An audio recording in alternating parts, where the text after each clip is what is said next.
Hello hi everyone.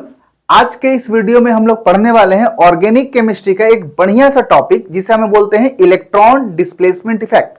ये एक ऐसा टॉपिक है जो कि ऑर्गेनिक केमिस्ट्री का बैकबोन है। मतलब इसी टॉपिक में हम लोगों को पढ़ना होगा इंडक्टिव इफेक्ट, रेजोनेंस, है ना, हाइपर कॉन्जुगेशन, जो कि जितना ऑर्गेनिक केमिस्ट्री का आप जो भी चैप्टर उठाकर देख लो उसमें कहीं ना कहीं रेजोनेंस होता है, कहीं ना कहीं इंडक्टिव आता है। वो सारा का सारा एक बार में हम लोग यहां पर पढ़ने वाले हैं under the topic electron displacement effect.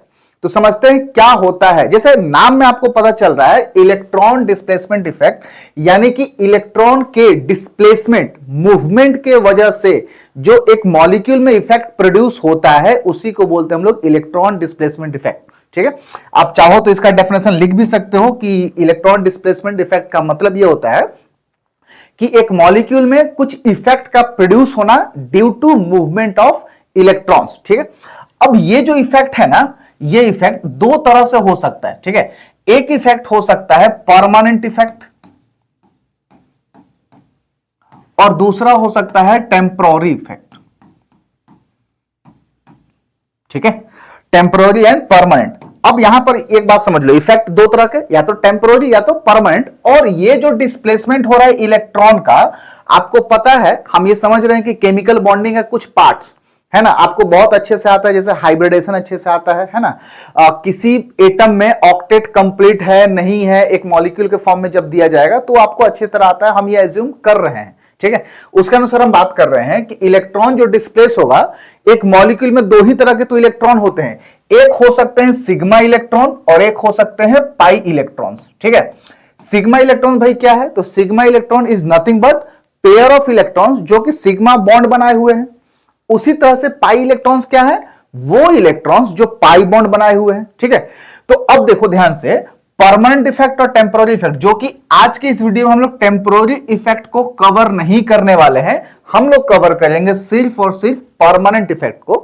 अब परमानेंट इफेक्ट में भी तीन इफेक्ट होता है। ठीक है, परमानेंट इफेक्ट में तीन इफेक्ट होता है। एक इफेक्ट होता है जिसको हम लोग बोलते हैं इंडक्टिव इफेक्ट, इंडक्टिव इफेक्ट, और एक होता है मेसोमेरिक इफेक्ट, मेसोमेरिक इफेक्ट, और एक होगा हाइपर कॉन्जुकेशन, हाइपर कॉन्जुकेशन। ठीक है, अब ये समझ लो कि इंडक्टिव इफेक्ट जो है ना, ये ऑपरेट होता है सिर्फ और सिर्फ सिग्मा इलेक्ट्रॉन्स पे। Inductive effect operates only on sigma electron, जबकि mesomeric effect operates only pi electrons. Clear है क्या? हाइपर कॉन्जुगेशन में क्या होगा, हाइपर कॉन्जुगेशन में सिग्मा इलेक्ट्रॉन भी इन्वॉल्व होता है और पाई इलेक्ट्रॉन भी इन्वॉल्व होता है। ठीक है, जब हाइपर कॉन्जुगेशन पढ़ेंगे तो हम लोग समझ जाएंगे कैसे दोनों इलेक्ट्रॉन उसमें इन्वॉल्व है। ठीक है, आई होप इतना कुछ आप समझ गए होंगे। अब हम लोग देखेंगे वन बाय वन टॉपिक, है ना।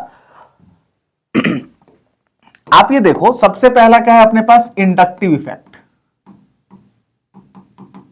Inductive effect.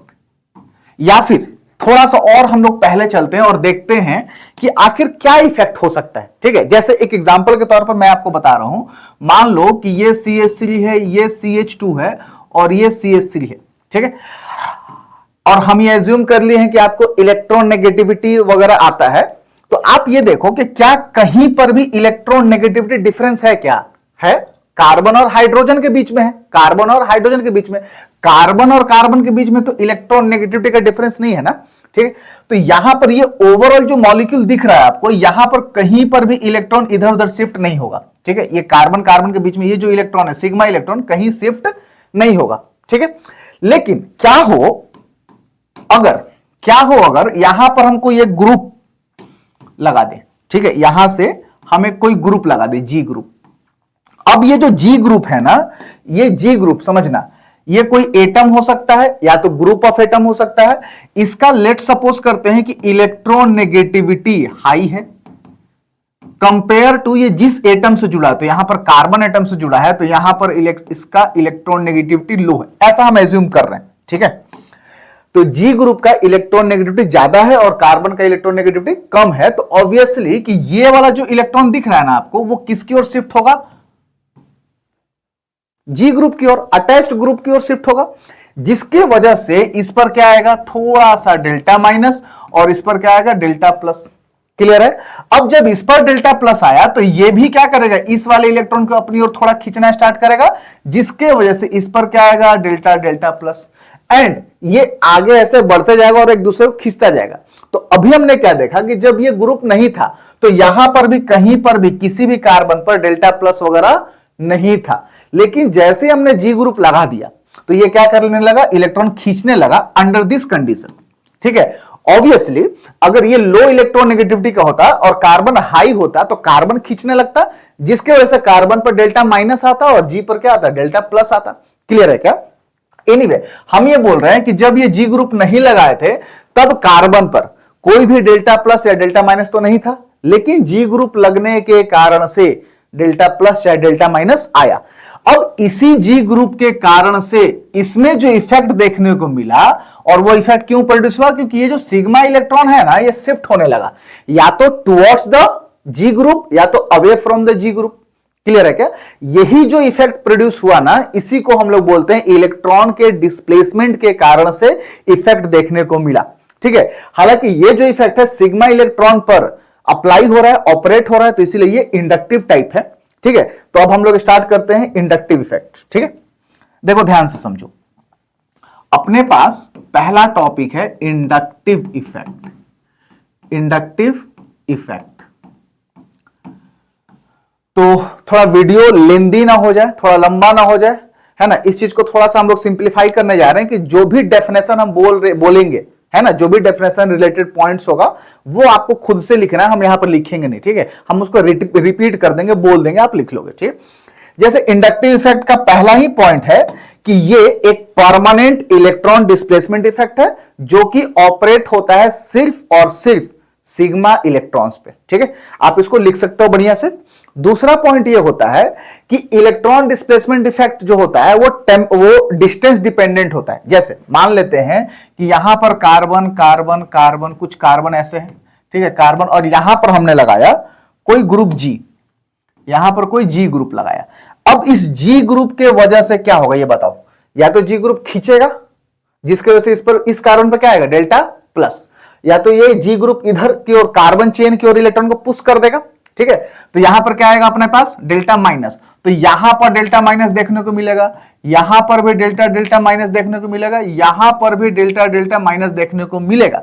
लेकिन जैसे ही ये चौथा एटम आया अटैच्ड ग्रुप से, चौथा एटम, इस पर हम लोग मानते हैं, एज्यूम करते हैं कि इंडक्टिव इफेक्ट का वैल्यू क्या हो गया, 0। मतलब यह है कि इंडक्टिव इफेक्ट किसी भी कार्बन चेन में सिर्फ अप टू थर्ड कार्बन तक ही ऑपरेट होता है, और डिस्टेंस बढ़ने के साथ साथ इसका इफेक्ट घटते जाता है। मतलब यहां पर बहुत ज्यादा डेल्टा माइनस हुआ होगा और उसके मुकाबले थोड़ा कम यहां पर, और भी कम यहां पर। मतलब अगर वैल्यू का बात करें तो डेल्टा माइनस 1 है, डेल्टा डेल्टा माइनस 1 है, और एक है ट्रिपल डेल्टा माइनस। तो अगर हम बात करें माइनस चार्ज का तो सबसे अधिक माइनस ये है, उससे कम ये है। ठीक है, जैसे जैसे डिस्टेंस बढ़ेगा उसका इफेक्ट घटते जाएगा। उसी तरह से अगर यहां पर डेल्टा प्लस होता तो भी यही काम होता, चौथा एटम पर 0 इफेक्ट, यहां वाला डेल्टा प्लस बहुत ज्यादा, उससे कम यहां, और थर्ड कार्बन पर सबसे कम। क्लियर है, ये बात आप समझ गए। तो इंडक्टिव इफेक्ट क्या होता है, inductive effect is nothing but partial displacement.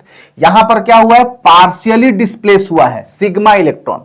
Inductive effect is partial displacement और partial movement of sigma electrons from the attached group और टुवर्ड्स द अटैच्ड ग्रुप। ठीक है, ऐसा क्यों हुआ, due to difference in electronegativity. अगर इसका En 1 मान लेते हैं और इसका En 2 मान लेते हैं, जो डायरेक्टली अटैच्ड है, ये इक्वल नहीं होना चाहिए, है ना। E1 और En1 और En2 इक्वल नहीं होना चाहिए। डिफरेंस इन इलेक्ट्रॉन नेगेटिविटी होगा तभी इलेक्ट्रॉन एक तरफ से दूसरा तरफ शिफ्ट होगा। किधर की ओर किधर शिफ्ट होगा, तो लो के तरफ से शिफ्ट होगा, और किसकी ओर जाएगा, हाई इलेक्ट्रॉन नेगेटिविटी की ओर वो जाकर मूव करेगा। ठीक है, तो अगर दोनों का सेम आ गया, अगर इलेक्ट्रॉन नेगेटिविटी दो एटम का सेम आ गया तो वहां पे कोई इंडक्टिव इफेक्ट देखने को नहीं मिलेगा। यह बात को ध्यान में रखना। ठीक है, यह बात समझ में आया। अब इंडक्टिव इफेक्ट आपका दो तरह का होता है, इंडक्टिव इफेक्ट आपका कितने तरह का होता है? दो तरह का। एक जैसे समझो है ही है, मान लेते हैं कार्बन कार्बन कार्बन कार्बन कुछ ऐसा चेन है और यहां पर हमने डाला जी, ठीक है। इसका इलेक्ट्रॉन नेगेटिविटी, इसका ईएन हाई है और इसका ईएन क्या है? लो है कंपेयर टू जी। मतलब जी का जो इलेक्ट्रॉन नेगेटिविटी है इस कार्बन के कंपैरिजन में ज्यादा है और सी का जो इलेक्ट्रॉन नेगेटिविटी है उस जी के कंपैरिजन में कम है, ठीक है। एक केस ये हो गया। दूसरा केस ये भी तो हो सकता था कि यहां पर हमने जो जी ग्रुप लगाया उसका इलेक्ट्रॉन नेगेटिविटी कार्बन के मुकाबले कम हो, इसका ईएन कम है और कार्बन का ईएन ज्यादा है, इलेक्ट्रॉन नेगेटिविटी ज्यादा है। तो अगर ऐसा केस हुआ तो समझो क्या होगा। अगर इसका ईएन ज्यादा है तो हमने आपको बताया कि सिग्मा इलेक्ट्रॉन को वो अपनी ओर खींचेगा, जो ज्यादा इलेक्ट्रॉन नेगेटिव था वो अपनी ओर खींचता है, तो ये क्या करेगा? ये अपनी ओर खींचेगा, जिसके वजह से इस पर क्या आएगा? डेल्टा माइनस आएगा और इसके वजह से आएगा डेल्टा प्लस। अब इस कार्बन पर, पहला वाला कार्बन पर डेल्टा प्लस आया तो ये भी क्या करेगा? अपनी तरफ इलेक्ट्रॉन को खींचेगा, क्योंकि इलेक्ट्रॉन है माइनस चार्ज और प्लस है, डेल्टा प्लस है पॉजिटिव चार्ज, तो वो अपनी ओर खींचेगा। तो ये इलेक्ट्रॉन भी इधर खिंचाने लगेगा और इस पर क्या आएगा? Delta delta plus. इसके वजह से फिर ये भी खिंचाएगा उसकी ओर, सेकंड वाले कार्बन की ओर, और थर्ड वाले कार्बन पर डेल्टा 3 प्लस आ जाएगा। अब ये रहा आपका चौथा कार्बन और इस पर कोई भी प्लस चाहे माइनस नहीं आएगा, क्योंकि यहां पर इंडक्टिव क्या हो गया? जीरो। क्लियर है? सेम यहां पर अगर बात करें तो सबसे ज्यादा इलेक्ट्रॉन नेगेटिविटी किसका है? कार्बन का है। तो कार्बन ने खींचना स्टार्ट किया, जिसके वजह से इस पर क्या आएगा? डेल्टा प्लस, क्योंकि अवे फ्रॉम जा रहा है जी से, तो डेल्टा प्लस। इस पर जा रहा है तो डेल्टा माइनस। अब ये माइनस, यहां पर भी इलेक्ट्रॉन माइनस है तो ये भी क्या करेगा? उसकी ओर पुश करेगा, तो यहां पर भी आएगा delta minus.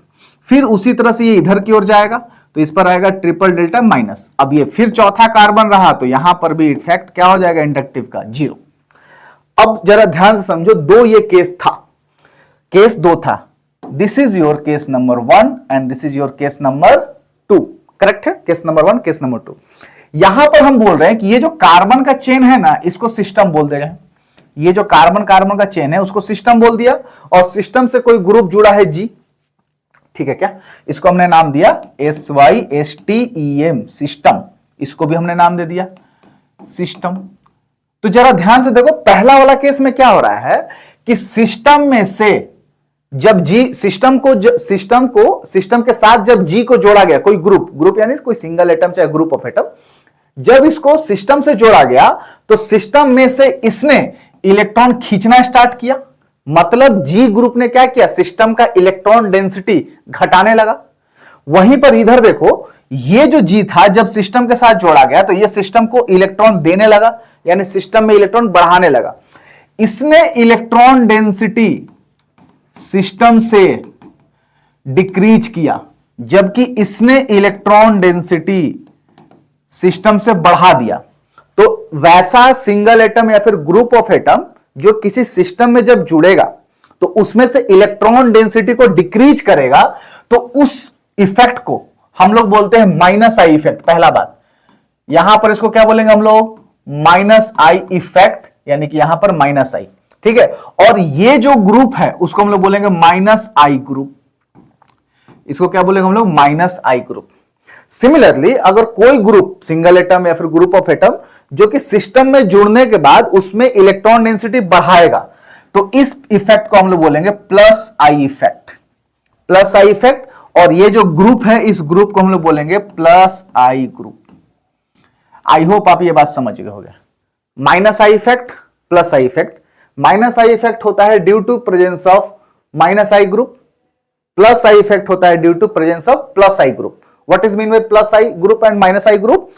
Plus I group is nothing but वैसा सिंगल एटम और ग्रुप ऑफ एटम जो कि सिस्टम में जुड़ने के बाद इलेक्ट्रॉन डेंसिटी को डिक्रीज करेगा। माइनस है ना तो डिक्रीज किया, और प्लस है तो सिस्टम से जुड़ने के बाद इलेक्ट्रॉन डेंसिटी बढ़ा दिया, उसको बोलेंगे प्लस आई ग्रुप। कोई भी ग्रुप हो, प्लस हो चाहे माइनस हो, जो भी इफेक्ट देखने को मिले, चौथा एटम पर इफेक्ट उसका क्या हो जाएगा? Zero, always zero. और डिस्टेंस के साथ ये क्या होगा? डिस्टेंस के साथ हमेशा डिक्रीज करेगा।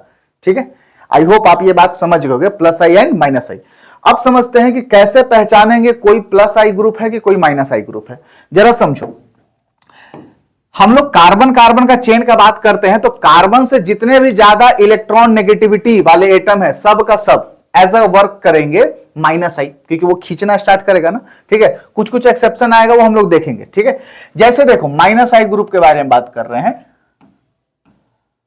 माइनस आई ग्रुप जितने भी फंक्शनल ग्रुप हैं, जैसे मान लेते हैं कि ये एल्डिहाइड हो गया, ठीक है, कीटोन हो गया, कार्बोक्सिलिक एसिड हो गया, ठीक है, अल्कोहल हो गया, ईस्टर हो गया, ये सब के सब देखो इनका सबसे पहला वाला एटम क्या है इनका, ये जो है ना, जैसा इसको थोड़ा सा अगर समझना है तो इन दोनों में कार्बन और ऑक्सीजन में माइनस इलेक्ट्रोनेगेटिव कौन है, तो ये ज्यादा इलेक्ट्रोनेगेटिव है और इस पर क्या है डेल्टा प्लस आएगा। तो जैसे ये डेल्टा प्लस आया तो ये जब किसी सिस्टम से जुड़ा होगा तो ये प्लस अपनी ओर खींचने लगेगा ना, प्लस चार्ज अपनी ओर खींचने लगेगा, करेक्ट। उसी तरह से बाकी सब भी, यहां पर तो ऑक्सीजन है ज्यादा इलेक्ट्रोनेगेटिव तो ये भी खींचने लगेगा, माइनस आई इफेक्ट ये सब शो करेगा।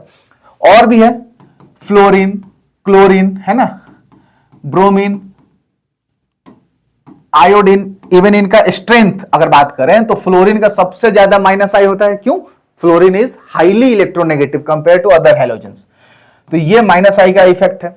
सिमिलरली और भी ग्रुप आप देख सकते हो, NF3+, है ना, NR3+, NH3+, ये सब जितने भी हैं, ये सब जितने भी प्लस चार्ज वाले, प्लस चार्ज क्या करेगा, इलेक्ट्रॉन को अपनी ओर खींचेगा, है ना, तो प्लस चार्ज वाले कैटायंस के फॉर्म में जितने रहेंगे वो सब माइनस आई की तरह काम करेगा। ये सब ग्रुप माइनस आई है, ठीक है।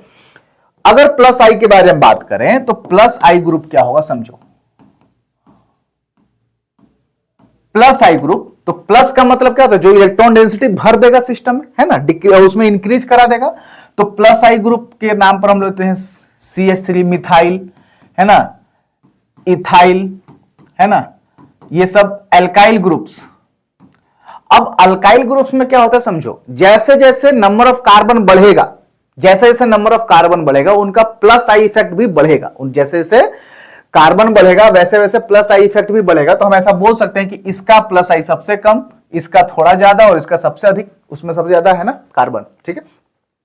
सिमिलरली और भी कुछ हो सकता है, O माइनस हो सकता है, ठीक है। माइनस चार्ज है तो बगल में जो सिग्मा इलेक्ट्रॉन है वो क्या करेगा, माइनस को पुश करेगा, आगे भेजेगा, अपनी ओर थोड़ी खींचेगा, ये तो खुद माइनस है तो ये नहीं ना खींच पाएगा, ठीक है, अपनी ओर इलेक्ट्रॉन को नहीं रख पाएगा।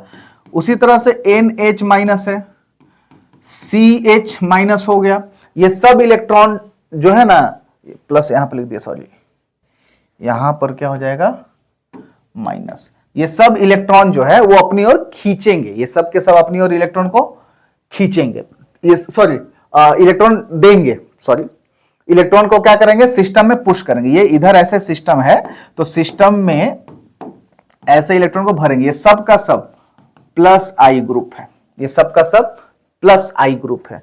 सिमिलरली माइनस आई में ये भी हो सकता है कि अगर आपका एल्कीन है तो ये ज्यादा इलेक्ट्रॉन, अगर यहां पर CH3 जुड़ा हुआ है, फॉर एग्जांपल ये सिस्टम है तो ये तो sp3 है और ये क्या है sp2 है, तो sp2 is highly electronegative than sp3, तो ये अपनी ओर खींचने लगेगा, यानी कि ये अपनी ओर खींच रहा है तो ये काम किया माइनस आई, और ये इलेक्ट्रॉन एक तरह से दे रहा है तो ये काम किया as a plus I.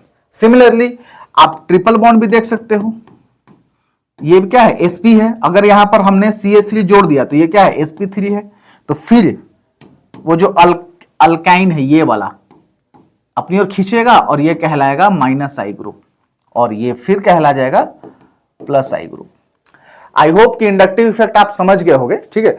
Inductive effect, resonance या फिर मेसोमेरिक जो भी बोल लो, या फिर हाइपर कॉन्जुगेशन, इन सब का हम लोग इस्तेमाल करते हैं एक मॉलिक्यूल का स्टेबिलिटी डिटरमाइन करने में, ठीक है, अपना अपना रोल होता है।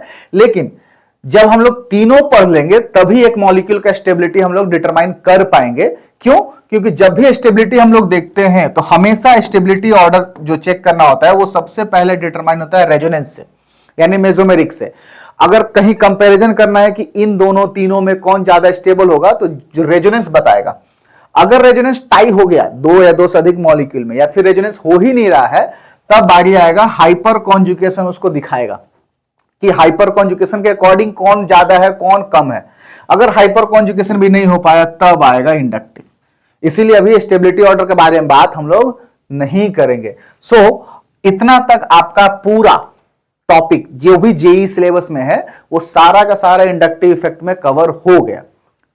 तो अब बारी है परमानेंट इलेक्ट्रॉन डिस्प्लेसमेंट इफेक्ट में दूसरा इफेक्ट को पढ़ने का। ठीक है, पहला इफेक्ट हमने कवर कर लिया, इंडक्टिव इफेक्ट। अब है बारी है मेसोमेरिक इफेक्ट पढ़ने का। तो मेसोमेरिक इफेक्ट और रेजोनेंस दोनों एक ही चीज है। ठीक है, तो हम लोग रेजोनेंस को बहुत अच्छे से समझते हैं कि रेजोनेंस क्या होता है, क्या कंडीशन होता है कि रेजोनेंस होगा। तो सबसे पहले मैंने आपको बता दिया था कि मेसोमेरिक इफेक्ट किस पर अप्लाई होता है, किस पर ऑपरेट करता है, पाई इलेक्ट्रॉन्स पे। ठीक है, सिग्मा इलेक्ट्रॉन का यहां पर कोई रोल नहीं है, आपको सिर्फ और सिर्फ फोकस रहना है अराउंड द पाई इलेक्ट्रॉन। ठीक है, जैसे देखो केमिकल बॉन्डिंग जो चैप्टर था आपने उसमें पढ़ा होगा बैक बॉन्डिंग। आपने क्या पढ़ा होगा? Back bonding. जैसे कोऑर्डिनेट बॉन्ड होता है ना, अगर मान लेते हैं कि ये ए एटम है और ये बी एटम है, इन दोनों के बीच में पहले से कोई बॉन्ड नहीं है, यहां पर है इसके पास में, एक के पास लोन पेयर और एक के पास में है वैकेंट ऑर्बिटल, तो ये एज अ डोनर काम करेगा। ठीक है, और ये एज अ काम करेगा एक्सेप्टर, और इनके बीच में एक बॉन्ड बनेगा। ठीक है, ए बी, जिसके वजह से ये रहा प्लस और यहां रहा माइनस, क्योंकि इसने अपना लोन पे डोनेट किया तो प्लस आया, इसने एक्सेप्ट किया तो इस पर क्या आया? माइनस आया। और ये जो बॉन्ड बना इसको हम लोग बोलते हैं कोऑर्डिनेट बॉन्ड। क्या बोलते हैं इसको? Coordinate bond. लेकिन जब यही फेनोमेना एक ही मॉलिक्यूल के अंदर दो एटम के बीच हो, मतलब अगर हम बोले कि ये ए बी इस कंडीशन में तो पहले से बॉन्डेड नहीं है। अगर क्या हो, अगर ये पहले से ही बॉन्डेड होता, एक सिग्मा बन गया होता। अच्छा, कोऑर्डिनेट बॉन्ड में पहली बार ये बॉन्ड बना है ना, तो ये बॉन्ड कैसा रहेगा? नेचर सिग्मा नेचर का रहेगा। कैसा नेचर का रहेगा? सिग्मा, क्योंकि पहला बॉन्ड सिग्मा बनता है। अब हम मान रहे हैं ऐसा, अब हम ऐसा मान रहे हैं कि ए और बी पहले से ही बॉन्डेड है, यानी कि एक सिग्मा ऑलरेडी पहले से मौजूद है। उसके बावजूद भी एक एटम के पास में लोन पेयर है, तो दूसरा एटम के पास में क्या है? वैकेंट ऑर्बिटल है। तो फिर यहां से डोनर और एक्सेप्टर की तरह काम करेगा और फिर एक नया बॉन्ड बनेगा। ठीक है, फिर क्या बनेगा? एक नया बॉन्ड बनेगा। ठीक है, एक नया बॉन्ड ऐसे बना। ठीक है, तो ऐसा समझ लो कि ये जो बॉन्ड पहले से बना है वो ये वाला है, और जो अभी नया बॉन्ड बना वो नीचे एरो वाला है। तो देखो ये तो पहले से सिग्मा बना हुआ है, अभी जो बॉन्ड बना ये क्या बना? पाई नेचर का कोऑर्डिनेट बना। इसको भी तो कोऑर्डिनेट ही बोलेंगे, लेकिन कैसा नेचर का? ये पाई नेचर का है। ठीक है, लेकिन इसका नाम हम बदल देते हैं, कोऑर्डिनेट बॉन्ड इसको नहीं बोलते हैं, क्योंकि कोऑर्डिनेट बॉन्ड का मतलब वो होता है सिग्मा नेचर का, जबकि ये है पाई नेचर का, तो इसको हम लोग बोलते हैं बैक बॉन्ड। क्या बोलते हैं? Back bond. ठीक है, तो बैक बॉन्ड का कंडीशन ये है कि एक मॉलिक्यूल के अंदर एडजेसेंट एटम पर, अगल बगल वाले एटम पर एक के पास में लोन पेयर होना चाहिए और एक के पास में वैकेंट ऑर्बिटल होना चाहिए। और एक बात बहुत जरूरी है कि जिस ऑर्बिटल में लोन पेयर है और बी का जिस ऑर्बिटल में जो ऑर्बिटल खाली है, वैकेंट है, वो दोनों का दोनों एक ही प्लेन में होना चाहिए, मतलब पैरेलल होना चाहिए। जैसे ये इसमें लोन पेयर है और इसमें ये वैकेंट है, तो इसमें ऐसे चल जाएगा। ठीक है, लेकिन अगर ये ऐसे होता तो नहीं जा पाता। कंडीशन याद रहना चाहिए कि डोनर एटम यानी जिसके पास में लोन पेयर है, उस लोन पेयर कंटेन करने वाले ऑर्बिटल और वैकेंट ऑर्बिटल जो कि एक्सेप्टर है ना, वो दोनों एक दूसरे के पैरेलल में ही होना चाहिए, तभी ये केस पॉसिबल है, नहीं तो केस पॉसिबल नहीं है। क्लियर है क्या? आई होप बैक बॉन्ड आप समझ गए होंगे। ठीक है, अब रेजोनेंस क्या है? हमने बोला रेजोनेंस, और आप बोलोगे सर आप तो बैक बॉन्ड पढ़ाने लगे। रेजोनेंस कुछ नहीं है, बैक बॉन्ड का ही एक फेनोमेना है। Resonance is nothing but phenomena of back bond, that's it. अगर आप बैक बॉन्ड को अच्छे से समझते हो, रेजोनेंस आपके लिए फिर क्या हो जाएगा? चुटकी का बात हो जाएगा। ठीक है, इतना तक आप समझ गए। अब बारी है रेजोनेंस में आने का। अब समझो, जैसे हम ये बोल रहे हैं कि अगर कोई एटम ए है और यहां पर बॉन्डेड है वो ऑलरेडी सिग्मा बॉन्ड से, पाई कोवेलेंट बॉन्ड से वो बॉन्डेड है बी से, एक के पास में है लोन पेयर और दूसरा के पास में वैकेंट ऑर्बिटल, तो क्या ये कोऑर्डिनेट बनाएगा कि नहीं बनाएगा? एकदम बनाएगा, है ना, ऐसा बनेगा। और ए और बी के बीच में एक दूसरा बॉन्ड बनेगा, पाई बॉन्ड। यहां पर क्या था? ये लोन पेयर, और ये लोन पेयर अब क्या बन गया? पाई बॉन्ड बन गया, जिसके वजह से इस पर आया माइनस और इस पर क्या आया? प्लस। ठीक है, अब जरा ध्यान से देखो, ध्यान से देखना बाबू, ये लोन पेयर है, ये है लोन पेयर। अब एक तो सिग्मा ही पहले से था, ये सिग्मा ऐसे, और ये नया क्या बन गया? पाई। ठीक है, तो अब ये जो लोन पेयर है अब ये पाई के फॉर्म में आ गया। तो क्या हम ऐसा बोल सकते हैं क्या कि यहां पर लोन पेयर कन्वर्ट हो गया पाई इलेक्ट्रॉन्स में? पाई बॉन्ड में जो इलेक्ट्रॉन है उसी को बोलते हैं पाई इलेक्ट्रॉन। तो लोन पेयर कन्वर्ट हो गया पाई इलेक्ट्रॉन में। सिमिलरली एक और चीज देख लो, यहां पर ये जो लोन पेयर था वो लोन पेयर सिर्फ ए एटम पर था, लोकल था, ए के लिए लोकल बनकर था। लेकिन अभी जैसे ही वो बॉन्ड बना, पाई में कन्वर्ट हुआ लोन पेयर, वो ए और बी के बीच में क्या हो गया, कॉमन हो गया। यानी ना ही पूरी तरह से ए का है ना ही पूरी तरह से बी का है तो दोनों का, दोनों के बीच में शेयर्ड है। तो हम बोल देंगे कि ये डी लोकलाइज्ड हो गया। ये वाला लोन पेयर क्या था, लोकलाइज्ड था। अभी जो था वो लोकलाइज्ड था, ठीक है। लेकिन जैसे उसने पाई बॉन्ड बनाया है ना बैक बॉन्डिंग से, तो ये बन गया डी लोकलाइज्ड। डी लोकलाइज्ड, ठीक है। क्लियर है क्या? यही फेनोमेना रेजोनेंस है। यही फेनोमेना क्या है, रेजोनेंस, ठीक है। रेजोनेंस में बैक बॉन्डिंग होता है। दूसरा बात, लोन पेयर कन्वर्ट होता है पाई बॉन्ड में, पाई बॉन्ड कन्वर्ट हो सकता है लोन पेयर में, इसीलिए तो हमने ये दोनों तरफ एरो बनाया ना, ये वापस से कन्वर्ट इसमें हो जाएगा, ठीक है। इससे ये भी बनता है और इससे ये भी, ये दूसरे में आपस में इंटर कन्वर्टिबल है, ठीक है। तो लोन पेयर जब पाई में बना तो इंटर कन्वर्ट जब होगा वापस से रिवर्स जाएगा, तो पाई बॉन्ड भी किस में कन्वर्ट हो जाएगा, लोन पेयर में, ठीक है। तो आई होप ये पूरा समझ गए। अब समझो जरा ध्यान से, हम जो कुछ पॉइंट बोल रहे हैं रेजोनेंस के बारे में, आप लिख लो उसको, ठीक है। पहला, ठीक है, पहला point, resonance is the phenomena of back bonding with और without breaking of pi bond, with और without breaking of old pi bond, जो पुराने वाले पाई बॉन्ड है। कैसे, इस स्टेटमेंट को थोड़ा वेरीफाई करते हैं, जरा ध्यान से समझो। अगर मान लिया हमने ऐसे है, यहां पर है माइनस चार्ज। अब जरा ध्यान से समझो, क्या यहां पर माइनस जब है, जब यहां पर माइनस है तो इसके ठीक बगल में यहां वाले एटम पर क्या होना चाहिए था, प्लस चार्ज, वैकेंट ऑर्बिटल होना चाहिए था, तब ना वो बैक बॉन्ड करेगा, ठीक है। बट अभी यहां पर तो दिख नहीं रहा है ना, नहीं दिख रहा है। तो हम इस पाई बॉन्ड को हेट्रोलिटिकली कुछ ऐसे तोड़ेंगे, हेट्रोलिटिकली ऐसे तोड़ेंगे इस पाई बॉन्ड को कि यहां पर क्या आ जाए, प्लस चार्ज आ जाए, ऐसे तोड़ेंगे। तो ऑब्वियस सा एक ही रास्ता है कि भाई अगेंस्ट दैट कार्बन तोड़ो, इस कार्बन को ऐसे उल्टा तोड़ो। तो जिसके वजह से क्या हो जाएगा, यहां पर देखो, तो यहां पर देखिए, यहां पर ये माइनस था पहले से, अब तुमने इसको ऐसे तोड़ा तो इस पर आया माइनस और इस पर आया प्लस। अब कार्बन पर प्लस का मतलब क्या होता है, वैकेंट ऑर्बिटल। और जैसे यहां माइनस और प्लस आए, तुरंत बैक बॉन्ड कर लिया और एक नया स्ट्रक्चर बनकर तैयार हो गया। यहां वाला आ गया डबल बॉन्ड, पाई बॉन्ड, और यहां पर आ गया माइनस चार्ज। तो ये तो ऐसे बीच का इंटरमीडिएट था, आपको बताएं, लेकिन इससे ये डायरेक्ट कन्वर्ट हुआ, ठीक, ये ऐसे गया, ठीक है। तो यहां पर क्या हुआ, ये पुराना वाला बॉन्ड टूटा और यहां पे ये नया वाला बॉन्ड बना। इस वाले केस में कोई बॉन्ड तो टूटा नहीं था ना, लेकिन एक नया पाई बॉन्ड बन गया था, ठीक है। तो इसीलिए हम बोले कि रेजोनेंस बैक बॉन्डिंग का फेनोमेना है विथ और without breaking of old pi bond. या तो पुराना पाई बॉन्ड टूट सकता है या तो नया पाई बॉन्ड, मतलब पुराना पाई बॉन्ड नहीं भी टूट सकता है, ठीक है। तो आई होप पहला पॉइंट रेजोनेंस के बारे में जो अभी बोले वो समझ गए होंगे कि resonance is a phenomena of back bond with और without breaking of old pi bonds. दूसरा पॉइंट ये है कि रेजोनेंस में क्या होता है, डीलोकलाइजेशन ऑफ पाई इलेक्ट्रॉन होता है, ठीक है। एंड उसमें लोन पेयर कन्वर्ट होता है पाई इलेक्ट्रॉन्स में एंड पाई इलेक्ट्रॉन कन्वर्ट होता है लोन पेयर में। ये दूसरा पॉइंट है, ठीक है। Resonance involves delocalisation of pi electrons, ठीक है, in which lone pair converts into pi electrons and pi electron converts into lone pair. तीसरा point and very important point, कि एक मॉलिक्यूल का जितना भी रेजोनेटिंग स्ट्रक्चर बनेगा, ये पहला और ये दूसरा, दो तरह का रेजोनेटिंग स्ट्रक्चर हुआ, ठीक है। तो एक मॉलिक्यूल का 2, 3, 4, 5 कितना भी हो सकता है, ठीक है।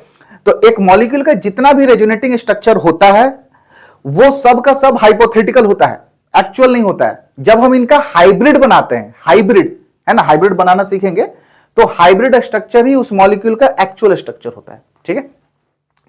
और जितना भी मॉलिक्यूल में, ऐसा नहीं कि जितना भी ऑर्गेनिक का मॉलिक्यूल दे दिया जाए सब में रेजोनेंस होगा ही होगा, ठीक है। There are some certain conditions कि ये कंडीशन उस मॉलिक्यूल में फुलफिल होगा तो ही रेजोनेंस होगा। तो क्या कंडीशन है कि जिसमें रेजोनेंस होने का पॉसिबिलिटी है, समझो। जिस मॉलिक्यूल में, जिस सिस्टम में रेजोनेंस होगा उस सिस्टम को हम लोग बोलते हैं कॉन्जुगेट सिस्टम। क्या बोलते हैं उसको, कॉन्जुगेट सिस्टम। तो अभी हम लोग देखने जा रहे हैं कि कितने तरह के कॉन्जुगेट सिस्टम हो सकते हैं, क्या रहेगा अपना heading? Types of conjugate system. Types of conjugate system, सबसे पहला ध्यान से देखो, ध्यान से समझना। जैसे ये है, ये पहला आइटम, ये रहा दूसरा आइटम और ये रहा तीसरा आइटम। तो ये यहां पर एक पाई बॉन्ड हो और यहां पर क्या हो? नेगेटिव चार्ज हो, ठीक है ना? तो सोचो यहां पर नेगेटिव चार्ज है तो यहां पर क्या होना पड़ेगा? पॉजिटिव चार्ज, तो ऐसे टूट जाएगा। ये सिस्टम को हम लोग बोलेंगे कॉन्जुगेट सिस्टम, क्योंकि यहां पर रेजोनेंस पॉसिबल है। कैसे है पॉसिबल? देखो ऐसे पॉसिबल है क्या? यहां पर माइनस है तो यहां पर क्या होना पड़ेगा? प्लस। अब प्लस चार्ज यानी वैकेंट ऑर्बिटल दिख नहीं रहा है, लेकिन इस पाई बॉन्ड का ऐसे उल्टा तोड़ देंगे तब तो वहां पर क्रिएट हो जाएगा ना, यानी कि इसका ऐसे एक स्ट्रक्चर बन जाएगा। यहां पर आया माइनस और यहां पर आ गया डबल बॉन्ड। क्यों? जैसे ही यहां पर प्लस आया यहां पर रेजोनेंस हो गया। बात समझ में आया क्या? तो ये वाला तुम्हारा, अगर हम इसका रेजोनेंस हटा दें, ठीक है, ये तो ये एक सिस्टम है जिसमें रेजोनेंस पॉसिबल है। दूसरा यहां पर माइनस चार्ज ना होकर यहां पर पाई बॉन्ड तो रहेगा, यहां पर आपको लोन पेयर दिया जा सकता है। यहां पर ये क्या है? लोन पेयर है। ये वाला क्या है? लोन पेयर है। सिमिलरली तीसरा, यहां पे आपका हो सकता है वैकेंट ऑर्बिटल। ये वाला क्या है? Vacant orbital. पी या डी कोई भी ऑर्बिटल हो सकता है वैकेंट, ठीक है। अब देखो यहां पर ध्यान से, यहां पर वैकेंट ऑर्बिटल है तो ऑब्वियस सा बात है यहां पर लोन पेयर होना पड़ेगा, है ना? बैकबोन तभी तो होगा, ये लोन पेयर इसके साथ बनेगा तो यहां पर लोन पेयर होना पड़ेगा। तो अभी तो लोन पेयर दिख नहीं रहा है, तो कैसे क्रिएट कर सकते हैं कि ये जो पाई बॉन्ड दिख रहा है आपको, इस पाई बॉन्ड को इसी पर तोड़ दो। तो इस पर जब तोड़ोगे तो यहां पर क्या आएगा? Lone pair. और जैसे ही लोन पेयर आया यहां पे, अब इसके साथ में बॉन्डिंग करा दो तो इसका जो स्ट्रक्चर नया बन जाएगा, इसके साथ में यहां पाई बॉन्ड बन गया और इस कार्बन के अगेंस्ट टूटा है तो यहां पर क्या आ गया? प्लस चार्ज, ठीक है। तो इसका स्ट्रक्चर ये रहेगा, ठीक है, यानी कि इसमें भी रेजोनेंस पॉसिबल है। तो ये एक कॉन्जुगेट सिस्टम हुआ। क्लियर है क्या? ये 3 कॉन्जुगेट सिस्टम। चौथा, ध्यान से देख लो, यहां पर पाई बॉन्ड है और यहां पर प्लस चार्ज होना चाहिए। यहां पर क्या होना चाहिए? Plus charge. But one condition, किसी भी एटम पर कभी भी प्लस चार्ज होता है तो इसका मतलब यह नहीं है ना कि वहां पर हमेशा वैकेंट ऑर्बिटल है। प्लस चार्ज का मतलब वैकेंट ऑर्बिटल, ठीक है। माइनस चार्ज का मतलब लोन पेयर। यहां पर प्लस चार्ज तो है but must with vacant orbital. यहां पर प्लस चार्ज, जिस कार्बन पर प्लस चार्ज है, चाहे जिस भी एटम पर प्लस चार्ज है, वहां पर प्लस चार्ज होने के साथ साथ वैकेंट ऑर्बिटल होना चाहिए। मतलब चौथा पॉइंट तीसरा का ही एक अनदर वर्जन है, ठीक है। अगर हम मान लें कि यहां पर NH3+ है, ठीक है, तो यहां पर नाइट्रोजन तो सेकंड पीरियड का एलिमेंट है और यहां पर इसका ऑक्टेट कंप्लीट है, दिख रहा है। यहां पर एक बॉन्ड है और यहां पर 3 बॉन्ड है, ऑक्टेट कंप्लीट है तो वैकेंट नहीं है, बट वहां पर प्लस तो है। तो यहां पर आप नहीं बोल सकते हो कि रेजोनेंस है, ये रेजोनेंस में नहीं है, ठीक है। बट अगर वैकेंट होता तो रेजोनेंस में होता। कैसे होता? देखो कैसे होता। हमको यहां पर क्या चाहिए? अरे हमको यहां पर ये प्लस चार्ज है, वैकेंट है, तो यहां पर फिर क्या चाहिए? लोन पेयर चाहिए। तो इस पाई बॉन्ड को हम इसी पर तोड़ देंगे तो फिर ये लोन पेयर इसके साथ में क्या बना देगा? बैक बॉन्ड कर देगा। तो फिर रेजोनेंस बनेगा कि नहीं बनेगा? कुछ ऐसा पाई बॉन्ड यहां बना और यहां पर क्या आ गया? प्लस चार्ज आ गया, ठीक है। तो ये सब क्या है? अपना कॉन्जुगेट सिस्टम है। और क्या क्या पॉसिबिलिटी है कॉन्जुगेट सिस्टम का भाई? तो पांचवा में कॉन्जुगेट सिस्टम कुछ ऐसा हो सकता है क्या? Alternate pi bonds sigma, pi sigma ऐसे जाएगा। तो इसमें ना ही आपको इस बार प्लस दिख रहा है, ना ही माइनस दिख रहा है, ना ही लोन पेयर, ना ही वैकेंट ऑर्बिटल, बट हम क्रिएट तो कर सकते हैं ना। सोचो जरा ध्यान से समझो कि यहां पर हमको लोन पेयर लाना है तो क्या कर सकते हैं? इस पाई बॉन्ड को इसी पर तोड़ दें क्या? पाई बॉन्ड आ गया। अब जब यहां पे लोन पेयर आया तो बगल में क्या होना चाहिए? बैक बॉन्ड के लिए वैकेंट ऑर्बिटल होना चाहिए ना। तो ये वाला जो पाई बॉन्ड है हम इसके अगेंस्ट में तोड़ेंगे तो यहां पर क्या आ जाएगा? Vacant orbital.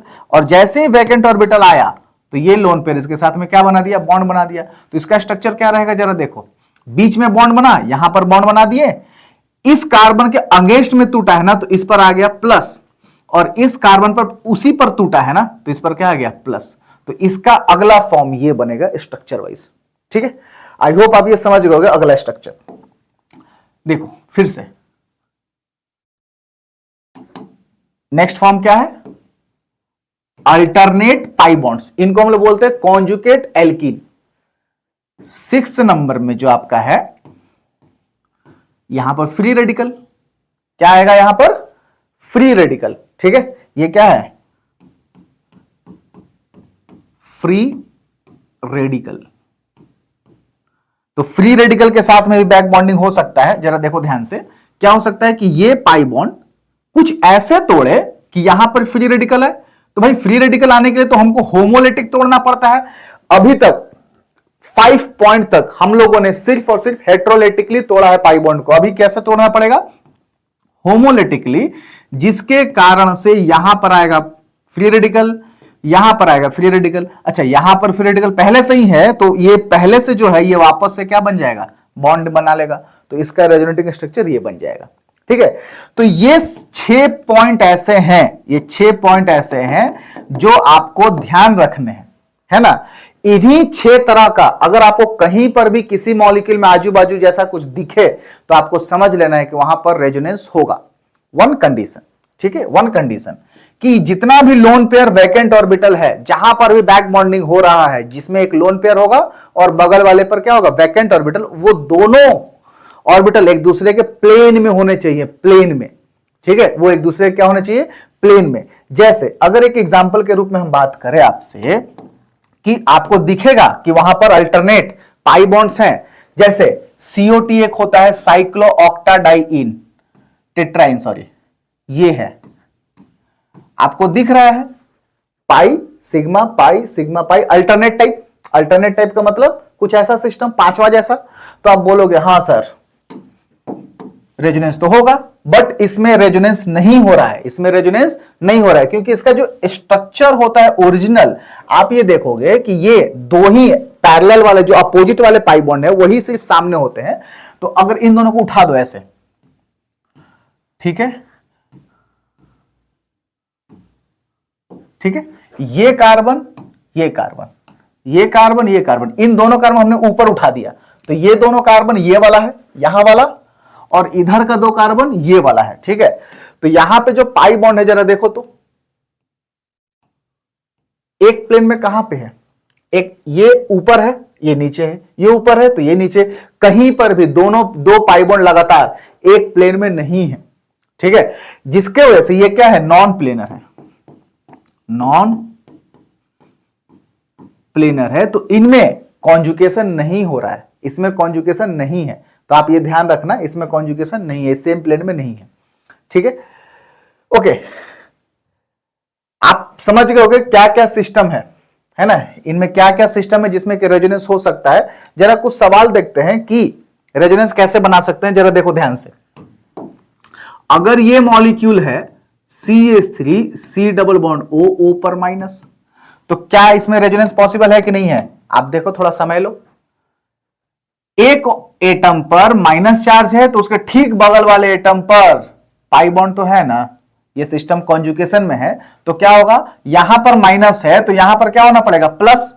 तो प्लस होने के लिए हम उस पाई बॉन्ड को ऐसे तोड़ दे क्या, जिसकी वजह से यहां पर वैकेंट आ जाए, और जैसे ही यहां पर वैकेंट आएगा वो इधर की ओर तू बैक बॉन्ड बना लेगा, क्योंकि वैकेंट है यानी प्लस चार्ज और यहां पर माइनस चार्ज, तो यहां पर वापस से क्या बनेगा, बैक बॉन्ड होगा। और जैसे ही बैक बॉन्ड हुआ तो स्ट्रक्चर बना CH3CO माइनस, और यहां पर डबल बॉन्ड बन गया। ठीक है, आप जरा कंपेयर करके देखो, दोनों का दोनों स्ट्रक्चर सेम ही है। अभी CH3 था, अभी भी CH3 है। कार्बन से एक ऑक्सीजन माइनस चार्ज वाला जुड़ा था, कार्बन से एक ऑक्सीजन माइनस चार्ज वाला जुड़ा है, कार्बन से एक ऑक्सीजन डबल बॉन्ड के साथ जुड़ा, यहां पर भी वही है। तो इस तरह के स्ट्रक्चर को हम लोग बोलते हैं equivalent structure, equivalent structures. Canonical structure बोल लो इन दोनों को, या फिर रेजोनेटिंग स्ट्रक्चर बोल लो, या तो कॉन्ट्रीब्यूटिंग स्ट्रक्चर बोलो, तीनों नाम सेम ही है। ये दोनों का एनर्जी सेम है, सारा कुछ सेम है, इनको बोलते हैं हम लोग इक्विवेलेंट स्ट्रक्चर। जब हम इनका हाइब्रिड बनाते हैं, हाइब्रिड, तो हाइब्रिड कुछ इस तरह से बनता है कि देखो ये CH3 तो एज इट इज था, अब यहां पे कार्बन है, ऑक्सीजन है और एक ऑक्सीजन है। आप जरा ध्यान से देखो क्या हो क्या रहा है। कभी इस कार्बन के बीच में डबल बॉन्ड है तो कभी सिंगल बॉन्ड है, यानी कि एक बॉन्ड है एक बॉन्ड नहीं है, तो ये पार्शियली इसको बना देते हैं। और एक पाई बॉन्ड घूम रहा है, कभी इनके बीच में तो कभी इनके बीच में, कभी इनके बीच कभी इनके, देखो कभी यहां पर है तो यहां पर नहीं है, इधर यहां पर है तो यहां पर नहीं है, यानी कि एक पाई बॉन्ड घूमे जा रहा है घूमे जा रहा है। तो वो एक पाई बॉन्ड दो जगह बटा, ठीक है। तो यहां का जो बॉन्ड ऑर्डर वो हो जाएगा हाफ हाफ हो जाएगा। Overall net bond order 1 + 1/2। अगर हम इसका बॉन्ड ऑर्डर लिखें, बॉन्ड ऑर्डर का मतलब दो एटम के बीच में नेट कितना बॉन्ड है, तो इसके बीच में एक बॉन्ड तो ये फिक्स है और दूसरा एक बॉन्ड का आधा यहां आधा वहां है, तो क्या हो जाएगा 3/2 बॉन्ड ये, ठीक है। और माइनस चार्ज कभी -½ यहां पर है तो -½ यहां पर है। क्यों ऐसा? क्योंकि एक माइनस चार्ज, ये माइनस चार्ज है ना, कभी इस एटम पर है तो कभी इस एटम पर, यानी एक माइनस दो जगह बट रहा है, तो एक के खाते में कितना आएगा -½ ठीक है। यह है एक मॉलिक्यूल का resonating hybrid structure, resonating hybrid structure. अब अगर किसी मॉलिक्यूल का हाइब्रिड नहीं क्या बोलते हैं, इक्विवेलेंट स्ट्रक्चर नहीं बन रहा है, ठीक है, अगर किसी मॉलिक्यूल का एग्जैक्टली इक्विवेलेंट स्ट्रक्चर बन रहा है तो उसका एग्जैक्ट बॉन्ड ऑर्डर हम बता सकते हैं, लेकिन अगर नॉन इक्विवेलेंट बन रहा है तो उसका बॉन्ड ऑर्डर एग्जैक्ट हम नहीं बता सकते हैं, उसका रेंज बता सकते हैं बस, ठीक है। जैसे यहां पर देखो, ये रहा आपका CH3, ये रहा C डबल बॉन्ड O, यहां पर रहा NH, ठीक है, और मान लेते हैं माइनस है, ठीक है। तो जब इसमें रेजोनेंस होगा तो सोचो ये इधर टूटा, यहां पर वैकेंट आया और जैसे ही वैकेंट दिखा माइनस वाला तुरंत बैक बॉन्ड बना लिया, तो इसका अगला स्ट्रक्चर क्या होगा? अगला स्ट्रक्चर CH3CO पर माइनस और यहां डबल बॉन्ड NH, ठीक है। क्या ये दोनों स्ट्रक्चर सेम है क्या? नहीं। क्यों? क्योंकि यहां पर N पर माइनस है, उसमें O पर माइनस है, डिफरेंस है। यहां पर C और O के बीच में डबल बॉन्ड है, यहां पर C और N के बीच में डबल बॉन्ड है, फिर डिफरेंस है। तो इनको हम लोग बोलेंगे आपस में नॉन इक्विवेलेंट रेजोनेटिंग स्ट्रक्चर्स, इनको आपस में इक्विवेलेंट स्ट्रक्चर नहीं बोलेंगे, ठीक है। इनका हाइब्रिड जब हम बनाएंगे तो ये रहेगा CH3CO, यहां पर NH। अब जरा ध्यान से समझो, पाई बॉन्ड एक जो है जो घूम रहा है, ये वाला पाई बॉन्ड कभी ऑक्सीजन कार्बन के बीच में, कभी नाइट्रोजन ऑक्सीजन के बीच में, तो कभी यहां पर डॉट डॉट डॉट, यहां पर पार्शियल बॉन्ड, ठीक है, यहां पर भी पार्शियल बॉन्ड। और माइनस चार्ज कभी डेल्टा माइनस यहां पर, डेल्टा माइनस ऑक्सीजन पे, कभी नाइट्रोजन पे माइनस पर है कभी चार्ज, तो कभी ऑक्सीजन पे है। ये है रेजोनेटिंग हाइब्रिड। अब हम इसका बॉन्ड ऑर्डर अगर लिखना चाहे ना, बॉन्ड ऑर्डर, तो वो हम 1/2 नहीं लिखेंगे, हम लिख सकते हैं 1 to 2 के बीच में। ये बॉन्ड ऑर्डर का रेंज है 1 to 2। क्यों? क्योंकि डोनेशन टेंडेंसी नाइट्रोजन ऑक्सीजन का बढ़िया मतलब इक्वल नहीं है। Nitrogen is good donor than oxygen, ठीक है। तो यहां का बॉन्ड ऑर्डर थोड़ा ज्यादा होगा कंपेयर टू ऑक्सीजन के बीच में, यहां पर बॉन्ड ऑर्डर ज्यादा होगा कंपेयर टू यहां, थोड़ा सा और आगे पढ़ेंगे हम लोग, ठीक है। सिमिलरली माइनस चार्ज भी इक्वली नहीं बटेगा, -½ नहीं बटेगा, ठीक है, -½ नहीं बटेगा, ठीक है, थोड़ा सा डिफरेंस रहेगा। एनीवे हमसे पूछता भी नहीं है कि कितना कितना हुआ, बट डिफरेंस रहेगा। आप ये समझ गए कि अगर स्ट्रक्चर इक्विवेलेंट है तो बॉन्ड ऑर्डर हम लोग एग्जैक्ट बता सकते हैं, चार्ज डिस्ट्रीब्यूशन भी एग्जैक्ट कर सकते हैं, बट अगर नॉन इक्विवेलेंट है तो ये सब एग्जैक्टली नहीं कर सकते, ठीक है। आई होप आप स्ट्रक्चर बनाना सीख गए होगे, मतलब कहां होगा कहां नहीं होगा रेजोनेंस, आप वो सीख गए होगे। जैसे हम एक एग्जांपल के तौर पर बात करते हैं, मान लेते हैं कि ये H2N है, ठीक है, यहां पर ऐसे है और यहां पर प्लस चार्ज है। इसका स्ट्रक्चर अगर बनाना चाहें रेजोनेटिंग, तो देखो नाइट्रोजन पर लोन पेयर होता है केमिकल बॉन्डिंग से। क्या ये लोन पेयर और पाई कॉन्जुकेशन में है कि नहीं है, यानी कि इनके बीच में रेजोनेंस हो सकता है क्या? देख लेते हैं ना जरा। क्या इस पाई बॉन्ड को हम ऐसे तोड़ सकते हैं? देखो यहां पर है लोन पेयर, तो यहां बगल वाले एटम पर क्या आना चाहिए? प्लस चार्ज या फिर वैकेंट ऑर्बिटल। तो इस वाले पाई को ऐसे तोड़ दो तो यहां पर क्या आएगा? वैकेंट। और जैसे ही ऐसे टूटा तो इसने तुरंत क्या किया? बैक बॉन्डिंग किया, और इसका जो स्ट्रक्चर अगला बनेगा वो क्या बनेगा? देखो ध्यान से, H2N, ठीक है। यहां पर एक नया पाई बॉन्ड बना, यहां पर एक नया पाई बॉन्ड बना, और यहां पर आ गया प्लस चार्ज, ठीक है। इधर माइनस चार्ज आ गया लोन पेयर के साथ क्योंकि ये इधर टूटा है, और तुम्हारा यहां पर प्लस चार्ज था ही, तो इसका ठीक अगला फिर प्लस माइनस बॉन्ड बनेगा ना। यहां पर पाई बॉन्ड बना with breaking new old pi bond, यहां नया पाई बॉन्ड बना, पुराना टूट गया, लेकिन यहां पर एक पाई बॉन्ड फिर बनेगा विदाउट ब्रेकिंग, सिर्फ बैक बॉन्डिंग से ही हो जाएगा। ऐसे और ऐसे ये स्ट्रक्चर रहेगा, तो 3 स्ट्रक्चर बनेगा। इसका हाइब्रिड भी आप बना सकते हो, ठीक है। So this is all about resonance, ठीक है। हम लोग बात करेंगे फर्दर किसी वीडियो में रेजोनेटिंग स्ट्रक्चर्स के स्टेबिलिटी को कैसे निकालते हैं, रेजोनेंस एनर्जी कैसे होता है ना, किसी भी मॉलिक्यूल का स्टेबिलिटी हम लोग कैसे निकाल सकते हैं based on the resonance, hyperconjugation as well as inductive, तीनों को कंबाइन करके, ठीक है। एक और बात, अगर हम लोग बेंजीन का या फिर फिनॉल का स्ट्रक्चर बनाना सीखें, है ना, ये देखो ये फिनॉल है, इसको हम लोग बोलते हैं फिनॉल। जरा देखिए फिनॉल पर यहां पर लोन पेयर है, ऑक्सीजन पे लोन पेयर, उसके बगल वाले एटम पर पाई बॉन्ड, तो यानी कि इस पाई बॉन्ड को ऐसे तोड़ना पड़ेगा तब ना यहां पर प्लस आएगा, और जैसे यहां पर प्लस है ये बैक बॉन्ड बनेगा। तो वापस से इसका अगर एक स्ट्रक्चर बनाना चाहें तो क्या बनेगा, देखो ये पाई बॉन्ड और इस पाई बॉन्ड में तो हमने कोई डिस्टर्बेंस नहीं किया, ऐसे कैसे रह गया। अब यहां पर बना 2 बॉन्ड और ऑक्सीजन ने डोनेट किया तो यहां पर आया प्लस, और इस कार्बन पर ही बॉन्ड टूटा है पाई वाला तो यहां पर आएगा माइनस, ठीक है। इसी तरह से आप अगला फॉर्म भी बना सकते हो, ठीक है, इनके साथ। तो आपको कमेंट सेक्शन में यह बताना है कि टोटल रेजोनेटिंग स्ट्रक्चर फिनॉल का कितना बनेगा।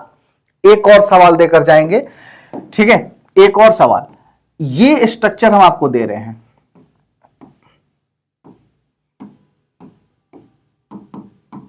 ठीक है, इसका आपको बताना है कि टोटल रेजोनेटिंग स्ट्रक्चर कितना बनेगा, टोटल रेजोनेटिंग स्ट्रक्चर कितना बनेगा, यह भी कमेंट सेक्शन में बताओ, ठीक है। आप अगर अच्छे से समझे हो तो आप इजीली बता सकते हो, ठीक है। तो अब हम लोग बात करने वाले हैं परमानेंट इलेक्ट्रॉन डिस्प्लेसमेंट इफेक्ट का तीसरा और लास्ट टाइप, हाइपर कॉन्जुगेशन, ठीक है। अब तक हम लोगों ने कवर किया इंडक्टिव इफेक्ट, रेजोनेंस, है ना। अब इसमें समझो, ध्यान से जरा समझना, है ना। अब हम एक बात बता रहे हैं आपसे, ये है CH3 और यहां पर है CH2 और इस पर है प्लस चार्ज, कार्बोकैटायन है, ठीक है। यहां पर इलेक्ट्रॉन कम है, डेंसिटी यहां पर क्या है, कम है, वैकेंट ऑर्बिटल है ना, प्लस चार्ज होने का मतलब, ठीक है, ध्यान रखना। उसी तरह से यहां पर हम मान लेते हैं कि ये भी CH3 है, ये भी CH3 है और ये भी CH3 है और इससे जुड़ा है एक कार्बोकैटायन, ठीक है, ओके डन। कार्बोकैटायन है तो कार्बोकैटायन में वैकेंट ऑर्बिटल है, उसको क्या चाहिए, इलेक्ट्रॉन चाहिए, क्योंकि उसके पास, इसके पास में इलेक्ट्रॉन का कमी है, लेस इलेक्ट्रॉन डेंसिटी है, ठीक है। तो इसको इलेक्ट्रॉन चाहिए तो कौन देगा, जो इसके साथ में जुड़ा हुआ है, जो इसके साथ में जुड़ा हुआ है। तो एक बात बताओ, सबसे ज्यादा इलेक्ट्रॉन कौन दे पाएगा, ठीक है। तो अभी तक हम लोगों ने समझा इंडक्टिव, तो इंडक्टिव के हिसाब से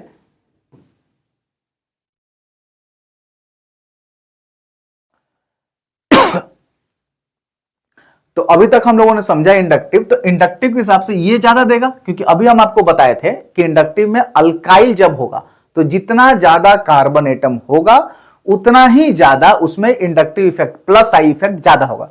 तो प्लस आई इफेक्ट का मतलब क्या होता है, इलेक्ट्रॉन डेंसिटी इंक्रीज करना, तो ये ज्यादा इसमें इंक्रीज करेगा ना कंपेयर टू इसके, क्योंकि इसमें कितना, इतना सारा कार्बन और इसमें इतना ही कार्बन। तो उस CH2 को सबसे ज्यादा इलेक्ट्रॉन कौन दे पाएगा, ये दे पाएगा, ये नहीं दे पाएगा, as per the inductive effect. But practically देखा गया कि सबसे ज्यादा तो इसको मिल रहा है, सबसे ज्यादा तो इसको मिल रहा है इसके मुकाबले, तो इसका मतलब ये इलेक्ट्रॉन ज्यादा दे रहा है इसके मुकाबले, ठीक है।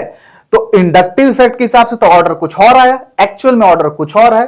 तो मतलब ये हुआ कि रेजोनेंस हम लोगों ने पढ़ा, रेजोनेंस तो यहां पर हो नहीं रहा है कहीं पर, इंडक्टिव पढ़ा, तो there is something other effect जो कि इस चीज को एक्सप्लेन करेगा, है ना। इंडक्टिव नहीं कर पा रहा है, रेजोनेंस तो हो ही नहीं रहा है, तो क्या ही एक्सप्लेन करेगा, ठीक है। तो जो अदर इफेक्ट है that is hyper conjugation, that is hyper conjugation. इस पर हम लोग वापस से आएंगे और फिर हम बात करेंगे। अभी समझते हैं हाइपर कॉन्जुगेशन क्या है, जरा देखो ध्यान से, ठीक है। यह है आपका कार्बन हाइड्रोजन,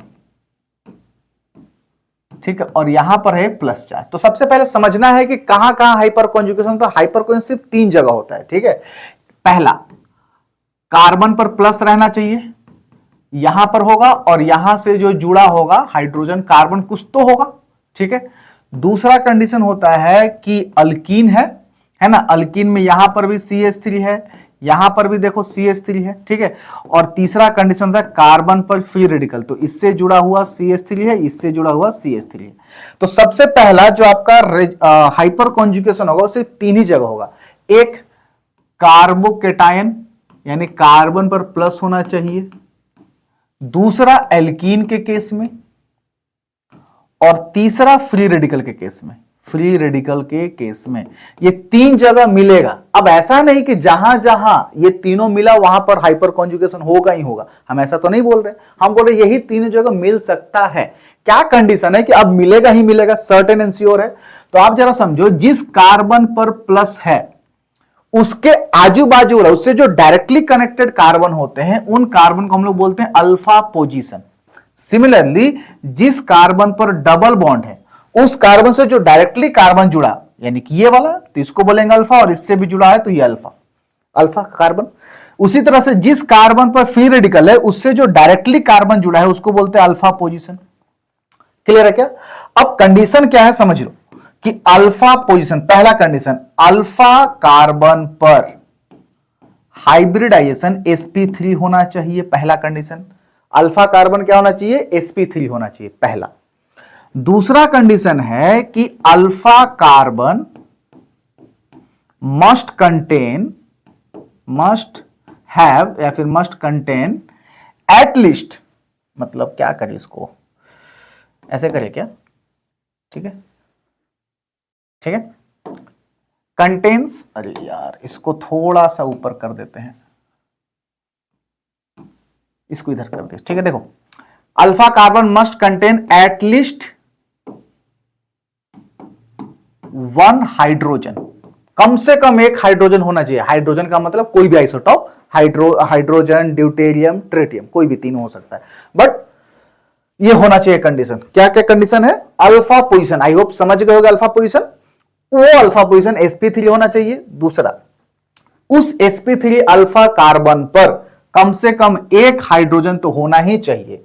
अब अल्फा पोजीशन पर जितने भी हाइड्रोजन है उनको हम लोग बोलते हैं अल्फा हाइड्रोजन। जितने भी अल्फा पोजीशन पर हाइड्रोजन उनको बोलते हैं अल्फा हाइड्रोजन। मतलब अल्फा हाइड्रोजन का संख्या कम से कम 1, 2, 3 तक होना ही चाहिए, तभी हाइपर कॉन्जुगेशन होगा, नहीं तो नहीं होगा।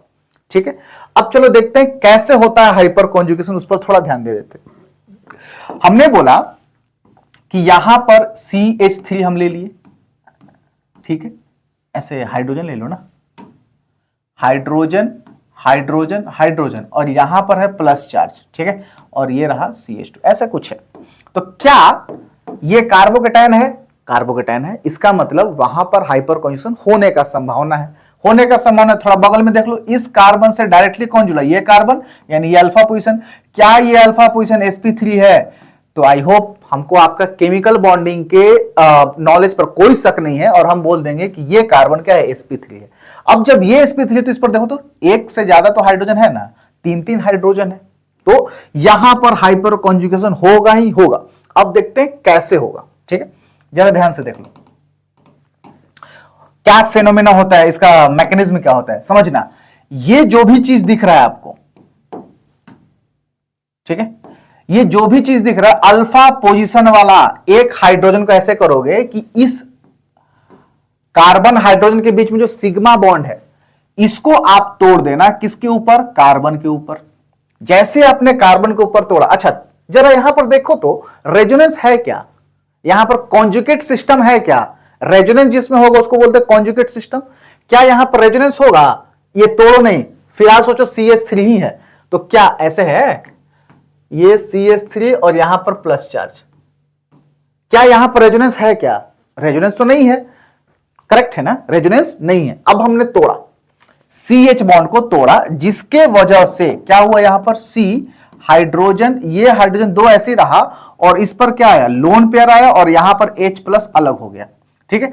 अब जब यहां पर CH2 दिखा, ये CH2 है और यहां पर प्लस चार्ज है। अब देखो तो क्या रेजोनेंस आया क्या? हाँ बोलोगे सर, हाँ रेजोनेंस तो अब हुआ, अब ये रेजोनेंस हुआ। फिर रेजोनेंस का कंडीशन वही है कि यहां पर जो वैकेंट है इसका ऑर्बिटल और यहां पर जो इसमें लोन पेयर है उसका ऑर्बिटल, दोनों क्या होना चाहिए? सेम प्लेन में होना चाहिए। ठीक है, तो चलो वापस आ जाओ। तो यहां पर लोन पेयर है, टूटने के सिग्मा बॉन्ड के टूटने के कारण से कार्बन हाइड्रोजन के बीच में जो सिग्मा बॉन्ड था वो टूटने के कारण से यहां पर क्या बना? रेजोनेंस आया, कॉन्जुगेशन आया, जिसे बोलते हैं हाइपर कॉन्जुगेशन। तो यहां पर इसका स्ट्रक्चर एक जो बनेगा वो बनेगा, देखो CH2 है, ये CH2 साथ में लिख दिए, और यहां पर डबल बॉन्ड हो गया क्योंकि एक बॉन्ड था, एक बॉन्ड नया बना, और यहां पर ये रहा CH2 और यहां पर हाइड्रोजन है।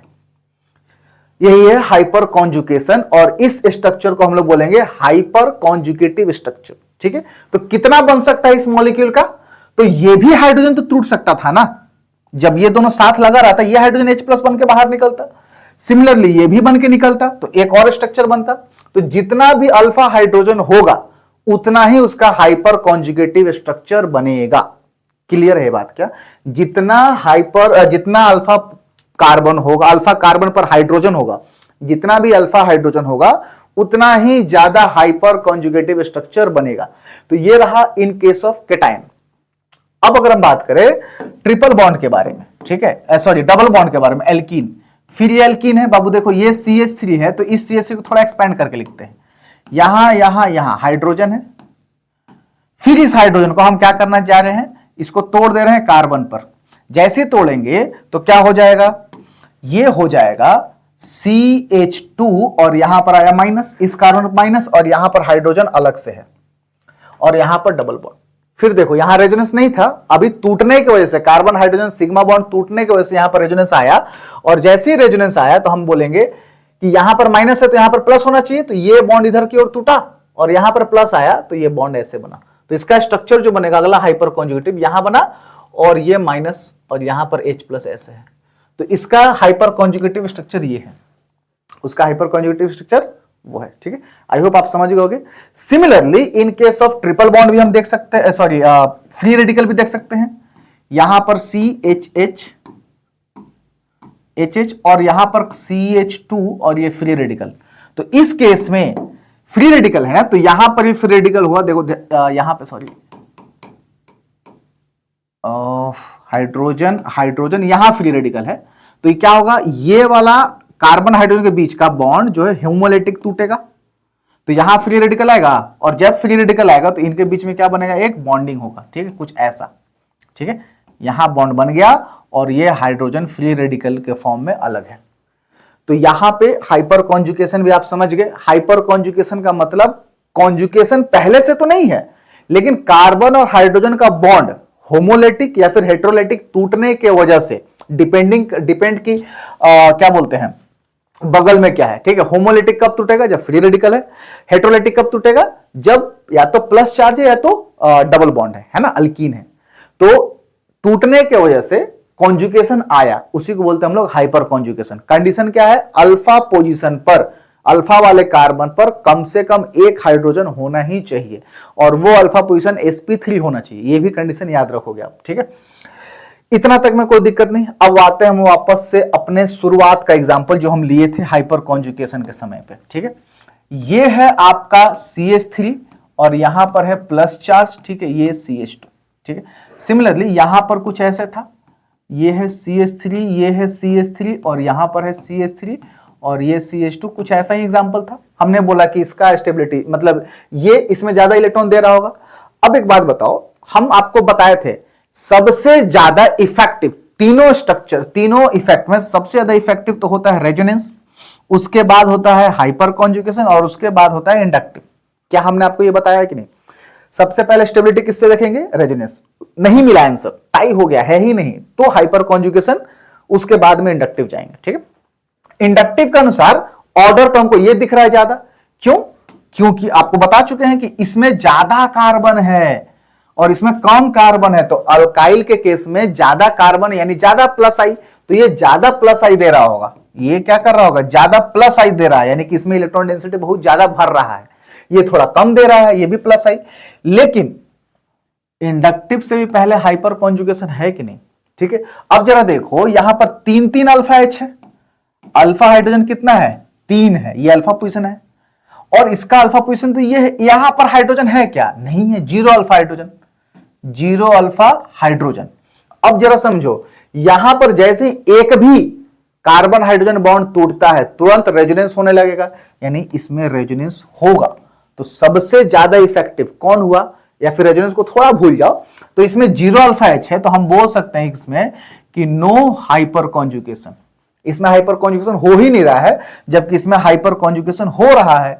और हम अभी बताएं कि हाइपर कॉन्जुगेशन ज्यादा इफेक्टिव होता है कंपेयर टू इंडक्टिव, तो ये इलेक्ट्रॉन ज्यादा दे रहा होगा। क्यों? यहां से इलेक्ट्रॉन देता ही तो है ना, ये ऐसे यही ना है आपका, देखो तो ये इलेक्ट्रॉन दे ही तो रहा है ना, CH2 को इलेक्ट्रॉन दे रहा है, ये वाला देखो, ये एरो को देखो ध्यान से। ठीक है, तो सबसे ज्यादा कौन दे रहा होगा? हाइपर कॉन्जुगेशन, और हाइपर कॉन्जुगेशन के कारण से ही ये ज्यादा स्टेबल है कंपेयर टू दिस। ठीक है, आई होप आप बढ़िया से अच्छे से समझ गए होंगे कि तीनों इलेक्ट्रॉन डिस्प्लेसमेंट इफेक्ट क्या होता है, inductive, resonance and hyper conjugation. बाकी हम लोग नेक्स्ट वीडियो में मिलेंगे इसका एप्लीकेशन लेकर और भी अलग अलग टॉपिक के साथ। तब तक आप इस टॉपिक को, इस वीडियो को बहुत अच्छे से यूटिलाइज करो, नोट्स बनाओ। ठीक है, बाकी कुछ भी अगर डाउट आता है तो आप कमेंट सेक्शन में बताओ। और हां, वो जो 2 हम आपसे सवाल किए थे उसका रेजोनेटिंग स्ट्रक्चर का नंबर आप बता देना कमेंट में। बाकी हम लोग मिलते हैं नेक्स्ट क्लास में, तब तक के लिए थैंक यू।